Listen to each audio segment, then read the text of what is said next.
Netflix's The Dinosaurs.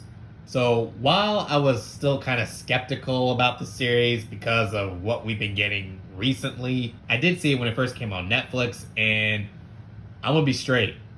I didn't like it. I loved it. This series I would like to call a breath of fresh air from what we've been getting in more recent paleo documentaries. Obviously, Prehistoric Planet is the best one we've gotten these past few years, but the ones that came after were a real big letdown. Life on Our Planet, which was supposed to be the story of life on Earth, going in chronological order from the beginning of life to today, but unfortunately, flaws were the whole war between species misconception and the constant jumping back and forth between modern day wildlife and prehistoric segments, with the modern day wildlife segments taking up most of each episode, and the prehistoric segments only last for a few minutes. In Walking with Dinosaurs 2025, it failed to capture the magic and beauty of the original series, just like with their first attempt. But Netflix's The Dinosaurs is, again, what I call a breath of fresh air, because it's basically going through the history of the age of dinosaurs, meaning that we get to spend more time in the Jurassic period and the Triassic period. It has been way too long since we've gotten anything with the Triassic period. And the best part about this series, it's all just dinosaurs.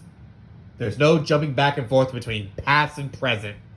It's just dinosaurs going through their history in chronological order. And can I just say, one of my biggest dreams came true. We now have a dinosaur documentary narrated by Morgan Freeman. I have always wanted to hear Morgan Freeman narrate a dinosaur story, and as always, did a fantastic job. Discover the secrets of the dinosaurs. Now, is this series perfect? Well, no. There are some negatives to it, but we'll get to those later. But I will say there's actually a lot more positives than negatives, at least in my opinion. One of them, of course, being this series is a major step up from Life on Our Planet and Walking with Dinosaurs 2025. Though I will say Life on Our Planet, I am starting to appreciate a little bit more, even though it's not what we all expected it to be, but I'm starting to appreciate it a little bit more than I used to. So let's go ahead and dive right into the big positives. First thing, I love the story. It's pretty simple. Tell the story of the age of the dinosaurs, from their humble beginnings in the Triassic, their rise in the Jurassic, their diversity and fall in the Cretaceous period. So, much like Walking with Dinosaurs and When Dinosaurs Roamed America. And I do like how they went through the different stages of each of the three time periods, early, middle, and late, while of course coming across a variety of different dinosaurs and non-dinosaurs within each of those three periods, and also going through the different catastrophes too. Another thing I liked were the visuals.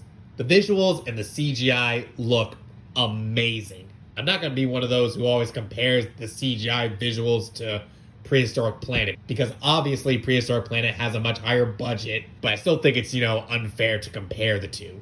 I also love the creature designs. Well, most of them. But I will say, the T-Rex design, love it. The Edmontosaurus design is a huge improvement from Life on Our Planet, which was just a modified version of Maiasaura.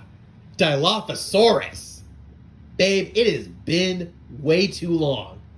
The last time I saw you was back in When Dinosaurs Roamed America, and I think this design still looks really good.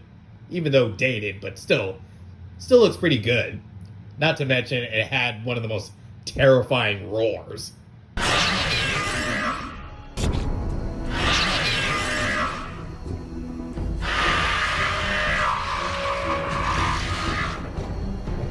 Which now brings us to my biggest positive of the series.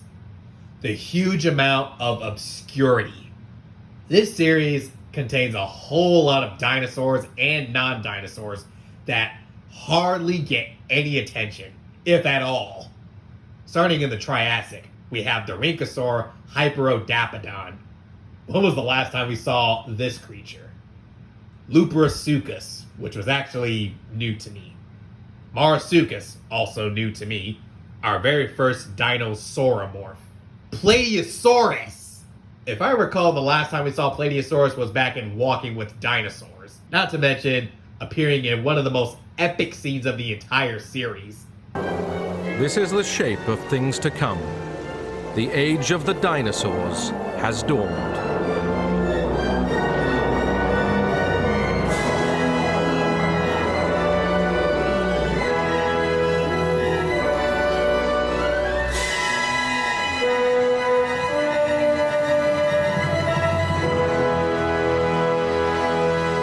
There's Lillian Sternus, which looks amazing. Moving on to the early Jurassic, we have Volcanodon, Massospondylus, which it's about time we saw on screen. Heterodontosaurus. I haven't seen you since I was 5 years old. Welcome to the screen, my man. In the mid-Jurassic, we have Mamenchisaurus. Of all the sauropods, it's about time Mamenchisaurus got more attention. There's also Anchiornis, which was the same design from Life on Our Planet and still looks really good. And then there's Signraptor, which honestly I think it looks pretty good. And then we come to late Jurassic North America, my favorite part. Stegosaurus. It has been way too long. I'm actually glad they used the term Thagomizer for the tail spike because these tail spikes weren't really given an official name. Until the early 80s, there was this comic strip where these cavemen called the tail spikes Thagomizers, and from that point on, it just kind of stuck. Which, you gotta admit, Thagomizer, that's a pretty sick name. And I'm really glad, because I was afraid they were gonna say Stegosaurus's brain is the size of a walnut, or it had a second brain in its hips, which we all know are not true. Moving on to the Cretaceous period, we have Eutyrannus, the fuzzy tyrannosaur. It's about time. Quadraco. Probably the first time we've seen it on screen before. Spinosaurus. I mean, with all these new discoveries about this dinosaur, I think it very well deserves the spotlight. And Pachycephalosaurus. I mean, which we did see back in Prehistoric Planet 2, but still, needs more attention. Okay, now moving on to the negatives. So for starters, the series still suffers from the same issue that Life on Our Planet did, and that is the whole species supremacy narrative. World domination! Tell him we want world domination! Oh, and make him eat dirt! In addition to the domination thing. Dinosaurs trying to beat out the Pseudosaukians. Early sauropods like Volcanodon trying to beat out the prosauropods like Massospondylus. Or pterosaurs being knocked out of the sky by the birds. That's not how evolution works. Species evolve just to fill in different niches within a specific ecosystem. Those well adapted to that specific ecosystem will produce more offspring. And that's all there is to it. Basically, animals just living their lives, not about world domination. Did you hear him say anything about eating dirt? Another thing I did not like was, yeah, I have to agree, the Allosaurus design, definitely not the best one. It's basically just the Jurassic World model, only modified. Though I will give him credit for the scarred up female Allosaurus. Yeah, and the Stegosaurus plates, why do they look like waffles? In the series introduction, we see Spinosaurus, Stegosaurus, and Brachiosaurus. While Stegosaurus and Spinosaurus do get mentioned, Brachiosaurus, my favorite sauropod, does not get mentioned at all. I mean, we do see it in the Jurassic North America segment, but just from an aerial view, and then that's it. So those are just some of the little nitpicks I have with the series. And now let's go on to my favorite parts of the series. So for starters, I loved spending a lot of time in the Triassic and Jurassic. Now for Cretaceous period, it's definitely Hat's Egg Island. Just imagine you're out in an open woodland area surrounded by a thick cloud of fog while trying to avoid being eaten by a giant pterosaur, Hatzegopteryx. That is terrifying.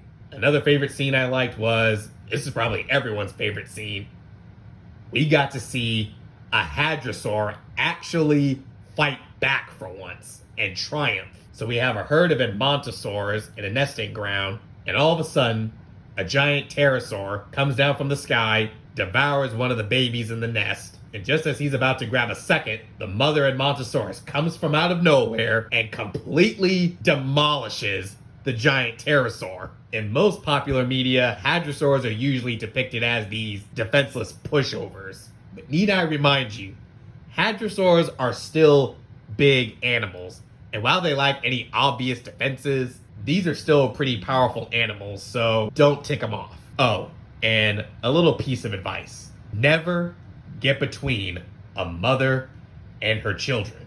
And then we get to my favorite part of the entire series, T-Rex versus Ankylosaurus. Two dinosaurs fighting in the rain. But I can't help the feeling that this reminds me of something. Where have I seen this kind of idea before? Oh, yeah! Fantasia! Only it's a much more accurate version. We actually have two dinosaurs that actually did coexist together. This scene is pretty epic. Oh, and the T-Rex got to actually outsmart the Ankylosaurus and kill it. This was the first time to see an Ankylosaurus actually being taken down. And then, turns out she's a mother, and she's dragging the whole carcass back to her nest to feed her babies. And I gotta say, the babies look adorable. Okay, now comes the hard part. The ending is pretty devastating. If you thought The Land Before Time was tragic, this is on a whole new level. Sauropods falling through cracks in the earth, an Ankylosaurus being burned alive, a T-Rex and a Pachycephalosaurus glaring at each other for a few seconds before splitting off, hinting that they got much bigger things to worry about. And then comes the aftermath. Sauropods lying crushed underneath the trees that they fed upon, and Montosaurus mothers that died protecting their young, and the T-Rex slowly dying. This part really killed me. And as the T-Rex took his last breath, all I can do is imagine myself standing here and closing his eye. But thankfully there's a happier ending. Not all the dinosaurs died out. Our fine feathered friends, the birds. And then we get a little montage of similar behavioral traits, indicating that the dinosaurs are still with us. Overall, Netflix's The Dinosaurs. It's a lot of fun, very entertaining, and, well, there's lots of dinosaurs. Sure, it does have a few flaws to it, and definitely a lot of tragic moments, but still, I highly recommend checking this out on Netflix. And if you're someone who's really curious to learn about dinosaurs, check it out. I guarantee you it's a lot of fun. I mean, come on, it's dinosaurs. What's not to enjoy? Netflix is The Dinosaur. I would give 8.9 out of 10. Great job. Thank you guys so much for joining me. And if you like this video, please hit that button, subscribe, follow me on my social media, and see you guys in the next one. Peace out.